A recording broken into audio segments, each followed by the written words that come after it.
Internet சம்பந்தமாக நாங்கள் இந்த பாடத்தில் பார்க்க போகிறோம். இன்டர்நெட் என்றால் எங்களுக்கு மிச்சம் பரிச்சயமான ஒரு சொல். இப்போ நீங்களும் இன்டர்நெட்டில் தான் என்னோட ஜாயின் பண்ணி கொண்டிருக்கிறீங்க. அப்போ இன்டர்நெட் என்றால் இன்டர் கனெக்டட் நெட்வொர்க்ஸ், பல்வேறுபட்ட நெட்வொர்க்ஸ்களை ஒன்று சேர்ந்து கனெக்டடான ஒரு நெட்வொர்க்கு தான் நாம் சொல்வோம் இன்டர் கனெக்டட் நெட்வொர்க், இன்டர்நெட்னு சொல்வோம். பல வலையமைப்புகளை ஒன்றாக இணைத்து உருவாக்கப்பட்ட ஒரு தனிப்பெரும் வலையமைப்பு தான் இன்டர்நெட், இணையம் என்று சொல்லுவோம். இப்போ பாருங்க, இந்த பிக்சர் எடுத்துக்கொண்டால், இந்த படத்தை எடுத்துக்கொண்டால், இந்த படத்துல சின்ன சின்ன வலையமைப்புகள் காணப்படுது. இந்த சின்ன சின்ன வலையமைப்புகள் ஒரு நாடாக நாங்கள் எடுத்துக்கொண்டால், இலங்கை என்ற ஒரு நாட்டை எடுத்துக்கொண்டால், இலங்கை நாட்டுல சின்ன சின்ன வலையமைப்புகள் காணப்படும். நாங்கள் வலையமைப்பு சம்பந்தமா கிரேட் 10ல படிச்சுக்கிறோம். அப்ப ஒவ்வொரு வலையமைப்பும் ஒவ்வொரு நோக்கத்துக்காக உருவாக்கப்பட்டிருக்கும். அந்த நோக்கத்துக்காக உருவாக்கப்பட்டிருக்கிற ஒவ்வொரு வலையமைப்பிலிருந்தும் எல்லா வலையமைப்புகளையும் சேர்த்தால், உலகத்தில் இருக்கிற எல்லா வலையமைப்புகளையும் சேர்த்து ஒன்றிணைக்கப்பட்டதாக இருக்கிறது தான் நாங்கள் சொல்லுவோம் இன்டர்நெட்னு சொல்லுவோம். அந்த இன்டர்நெட் மூலமாக என்ன செய்யலாம் என்றால், ஒவ்வொரு வலையமைப்பில் இருக்கிற ஒரு தனிப்பட்ட ஒரு கணனிக்கு என்ன செய்யலாம் என்றால் எக்ஸஸ் பண்றதுக்கு இயலும். அந்த இன்டர்நெட்டை ஏண்ட கணனியிலிருந்து, இன்டர்நெட்டுக்கு நான் தொடுக்கப்பட்டிருக்கின்ற இந்த கணனியிலிருந்து எனக்கு உலகத்தில் இருக்கிற எந்த கணனியோடையும் தொடர்பு கொள்றதுக்கு இயல்பாக இருக்கும், எந்த வலைப்பக்கத்தோடையும் தொடர்பு கொள்றதுக்கு இயல்பாக இருக்கும், எந்த வெப்சைட்டோடையும் தொடர்பு கொள்றதுக்கு இயல்பாக இருக்கும். இந்த இணைக்கப்பட்ட கணினியினால, இன்டர்நெட்டோட இணைக்கப்பட்ட கணினியினால. எனவே இன்டர்நெட் என்றது அல்லது இணையம் என்று சொல்றது பல வலையமைப்புகளை ஒன்றாக இணைத்து உருவாக்கப்பட்ட ஒரு தனிப்பெரும் வலையமைப்பை தான் நாங்க இணையம் என்று சொல்லுவோம். சின்ன சின்ன வலையமைப்புகள் காணப்படும் தானே, அந்த சின்ன சின்ன வலையமைப்புகள் எல்லாம் ஒன்று திரட்டப்பட்டு உருவாக்கப்பட்ட ஒரு பாரிய வலையமைப்பாகத்தான் நாங்க என்ன செய்யறோம் என்றால் அந்த இணையத்தை காண்றோம். ரைட். இந்த இணையம் உருவாகிறதுக்கு, இந்த இணையத்தை நான் சொல்வோம் இன்னும் ஒன்று வலையமைப்புகளின் வலையமைப்பு என்றும் சொல்லுவோம். வலையமைப்புக்கெல்லாம் பெரிய ஒரு வலையமைப்புன்னு சொல்வோம் இணையத்தை. ஏனென்றால் அது பாரிய ஒரு வலையமைப்பு என்றதுனால வலையமைப்புக்கெல்லாம் ஒரு வலையமைப்புன்னு சொல்லுவோம். இந்த இன்டர்நெட் யாருக்குரியது என்றால் இது பொதுவானது. இது யாருக்கும் சொந்தமான ஒரு விஷயம் ஒன்று இல்லை, பொதுவாக எல்லாருக்கும் உரியது. இணையம் 1960ஆம் ஆண்டுகள் இறுதியில தான் உருவாக்கப்பட்டது. உதாரணமாக 1968-69 காலப்பகுதியில தான் இணையம் உருவாக்கப்பட்டது.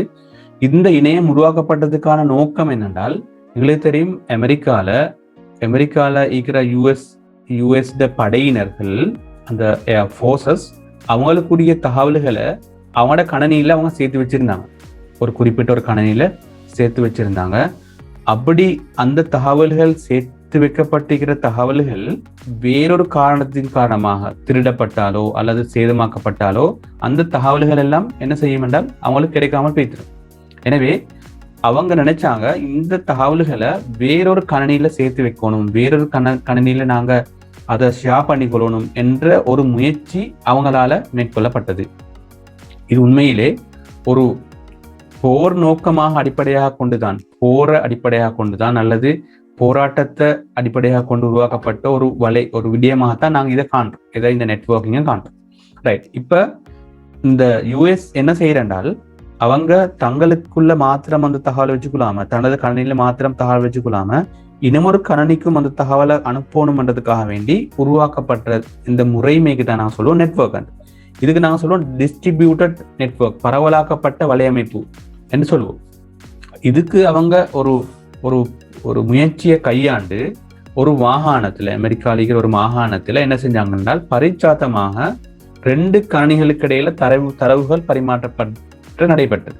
இப்ப இந்த பரிமாற்றத்துக்கு ஒரு பேர் வைக்கப்பட்டது என்னென்றால் ஆபாநெட் என்றால் advance research project agency network என்று அந்த ப்ரொஜெக்டுக்கு ஒரு பேரும் வச்சாங்க. சரியா? அப்ப இந்த பேஸ் அடிப்படையாக கொண்டுதான் இணையம் என்றது கட்டியெழுப்பப்பட்டது. இணையம் என்றது ஒரு கணனியிலிருந்து இன்னமொரு கணனிக்கு நாங்க தகவல்களை கொடுக்கிறதாகவும் இருக்கலாம் அல்லது தகவலை எடுக்கிறதாகவும் இருக்கலாம். அப்ப ரிசீவராகவும் அதே நேரம் சென்டராகவும் ஒரு கணனி இருக்கிறதாக இருந்தால் அது இந்த வலையமைப்புக்கு உருவாக்கப்பட்டது என்று சொல்லுவோம், வலையமைப்புன்னு சொல்லுவோம். அந்த வலையமைப்பிலிருந்து முழு உலகத்தோடையும் அந்த வலையமைப்பு தொடர்படுறதாக இருந்தால், இன்டர் கனெக்டட் நெட்வொர்க்கு தொடர்படுறதாக இருந்தால் நாங்கள் இன்டர்நெட் அல்லது இணையம் என்று சொல்வோம். இப்போ இணையம் சம்பந்தமான ஒரு சாதாரண ஒரு ஐடியா வந்திருக்கும்னு நினைக்கிறேன். இணையம் என்றது